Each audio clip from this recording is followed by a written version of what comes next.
Thanks for tuning in for another video. In this one, we're going to go into I Love LA Season 1, Episode 5, where Lucas has a notable effect not only on Charlie, but it seemingly he may have led to the dynamic between Maya's friend group changing. And on top of that, Maya goes over to Alyssa's house and learns that sometimes it's not great to really get to know your heroes. So, get into the recap. So let's start off first with that whole Maya situation with Alyssa. After making a $30,000 deal, which is going to be executed by Tallulah, Maya is seemingly on a streak. And with her landing an account with Kia of all companies, it really seems like she's doing good in her work. And because of that, Alyssa invites her to come dine with her and her partner, Jeremy.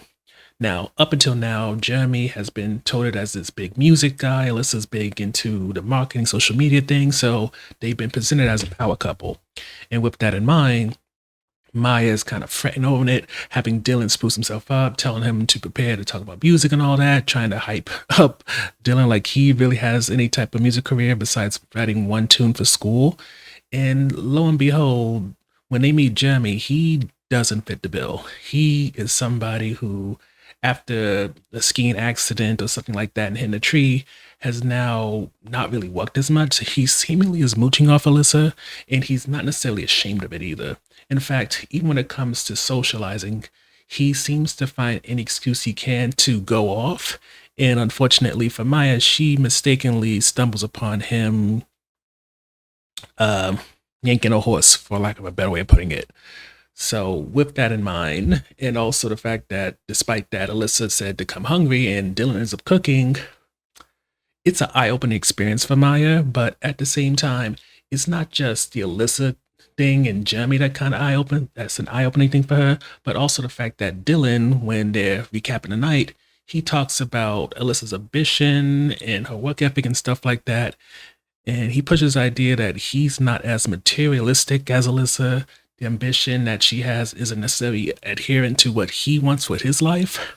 And being that Maya wants to be like Alyssa and be in Forbes, she wants to be highly successful and is far more ambitious than Dylan perhaps is. It's starting to paint the picture that Dylan might be Mr. Right now more than just Mr. Right, which leads to the whole Lucas situation that we mentioned. In the beginning, I think we got to note that Lucas's friend group is a little bit weird, at least for Charlie. Charlie will go have random sex with people, but Lucas is so straight edge, abstinent that he literally has a chat group of his friends. So if they're even thinking about masturbating, they can support each other to not do it. As you can imagine, this doesn't click well for Charlie since he's so used to a certain type of person.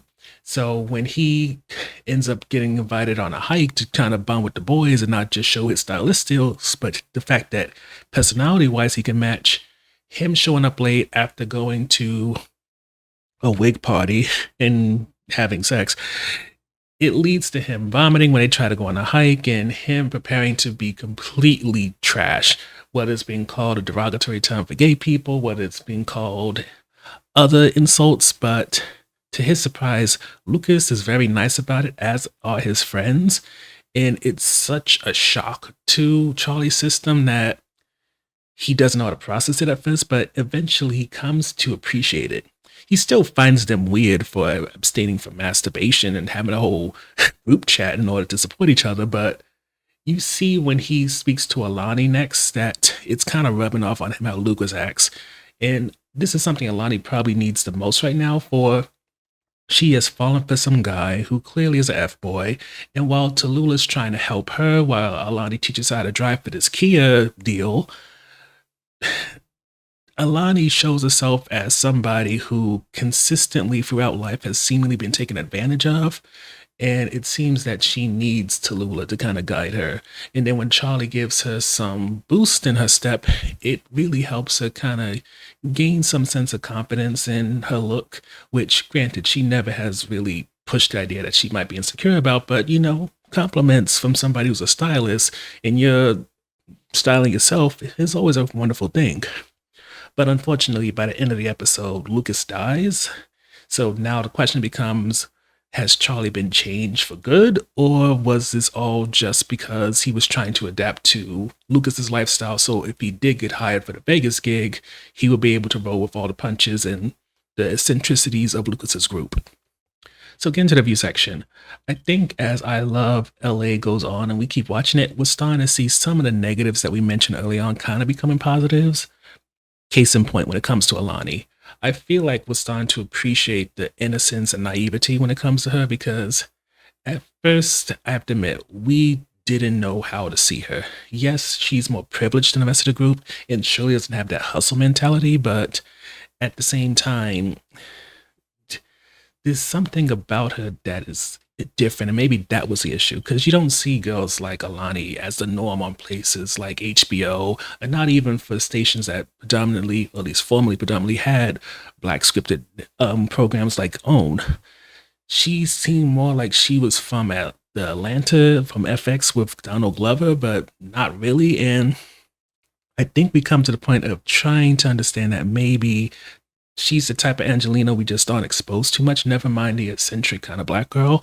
And maybe she's supposed to be an ode to the Zoe Kravitz and the other sort of, I don't want to say bohemian because that feels like such a like go-to word, but just kind of that eccentric out there black girl who we don't really get to see, especially on an episode to episode capacity, to the point where you feel like she has character development and some semblance of a storyline.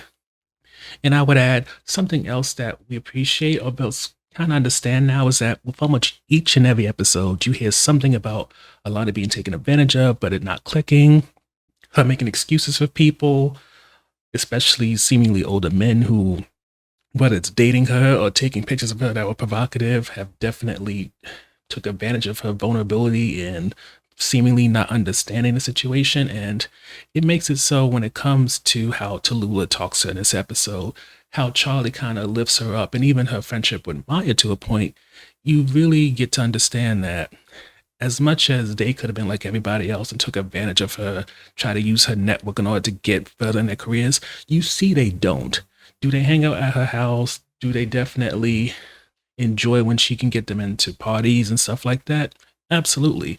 But you notice Maya never tried to use Alani's connections in order to get a job at her dad's production company. You don't hear about Charlie trying to use Alani's connections on to get more styling gigs or become Alani's stylist and be on her payroll so that he has a regular check going. And Tallulah has basically just become a friend to the point where Alani has given her a nickname that she accepts. There's some semblance or balance rather with their relationship in terms of, as we've seen in this episode, Alani was teaching Tallulah to drive and was being very careful with her while Tallulah was giving her boy advice. And in many ways, it's just nice to see something different, something beyond the usual archetypes when it comes to seeing a black girl or a fellow woman on television, never mind on a channel like HBO, which makes it seem like there's a true investment in her and she's just not a token character. Which leads to the next highlight, and that's Lucas's effect on Charlie. And I feel like the top thing when it came to Charlie, especially early on, is that we like the fact that he didn't come off as privileged. And granted, we don't know how privileged Tallulah is. Maya's one of her dad is a lawyer, I believe in insurance, so there's some type of middle class vibe there, but we don't know what Charlie's backstory is. Hopefully in the future we get to know it, but as of now, we're just getting a sense that he's trying to make rent. He seemingly, based off of the way he interacts with Lucas, is very used to being disparaged, insulted, his sexuality being thrown in his face as an insult. So it's going to be real interesting to see in terms of long term whether or not this changes him or not. Because there is something to Charlie which makes you kind of think that maybe he has imposter syndrome. Maybe he has this twisted belief that being callous and cutting is what he needs to succeed.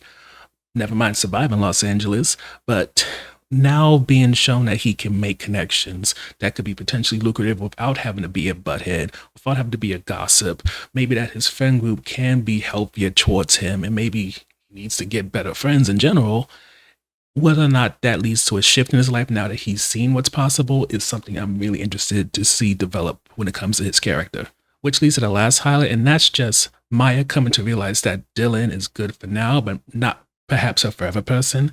And I think what we love the most is that that creates a very complicated relationship dynamic because clearly Maya's very ambitious. She's making deal after deal. The latest ones with Kia for $30,000. She wants to eventually become like Alyssa, if not surpass Alyssa. So the idea of her wanting to be part of a power couple where, she's this big thing and so is her husband is not something that seems far-fetched. The problem is Dylan hasn't shown that same level of ambition, and in this episode, he pretty much confirms the idea that he doesn't necessarily desire to become like a principal or superintendent or creating his own line of Spanish classes or even become like a college professor, provost, dean, or whatever. He seems strangely, I guess you can say, comfortable in his position. Granted, he may not like some of the parents or maybe even the kids at his job, but he hasn't spoken about getting his master's or doctorate or really trying to advance himself. So with that in mind, it leaves you to wonder, generally speaking, he's a good guy. Maya enjoys having sex with him. He's reliable when it comes to bills. He doesn't talk bad to her. He very much seems like a supportive boyfriend, but can that lack of ambition break them? Can it possibly lead to her feeling like he may eventually resent her for being so successful because she makes more money than him? Will she perhaps get in her head that he may become like Jeremy one day and kind of be a bit of a mooch on her? And because she put so much time and investment into him and maybe fears the life of being single again, will she keep him around? Never mind.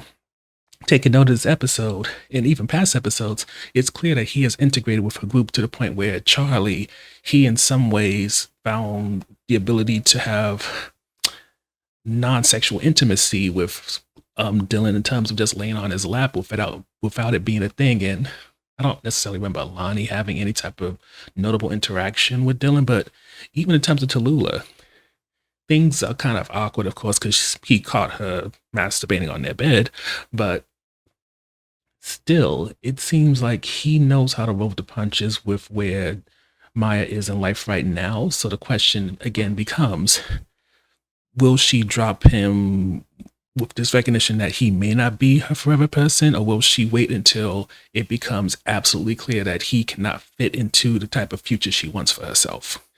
But overall, with gaining its stride, I Love LA seems like it's shaken off the freshman jitters and is now truly earning its place amongst HBO's lineup, never mind earning its second season, with the idea that this is not just about trying to capture a star like Rachel Sennott while she's still hot, but recognizing that she may have something long-term to give not only to HBO as a brand, but also to its viewers.